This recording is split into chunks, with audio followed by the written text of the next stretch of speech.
ஒரு மான் ஓடிக்கொண்டிருக்கிறது. அங்கே ஒரு வேடன் அம்பை குறிவைத்துக் கொண்டிருக்கிறார். வேடனிடம் இருந்து தப்பித்து விடலாம் என்று காட்டை பார்க்கிறது. காடு தீப்பிடித்து எரிகிறது. திரும்பி பார்க்கிறது. அப்பொழுது காட்டிலிருந்து புறப்பட்டு வந்த ஒரு புலி மானை பார்த்து கொண்டு நிற்கிறது.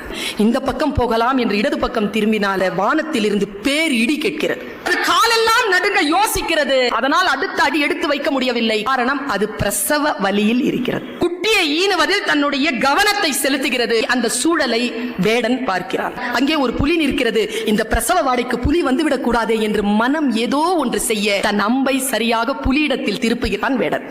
புலியை அடிக்கிறான். தன் மீது அம்பு பாய்ந்த போது தன்னை அடித்த வேடனை துரத்துகிறது புலி. இடி இடித்ததில்லையா? அந்த வினாடியில் பெரும் மழையாக பெய்து காட்டிலே இருக்கக்கூடிய தீ அடைகிறது. இது கதை. சொல்லும் நீதி என்ன தெரியுமா? நீ உன் கடமையை முழுமையாக செய்தால் உன்னை சுற்றி இருக்கக்கூடிய பேராபத்துகளை இயற்கை பார்த்துக் கொள்ளும்.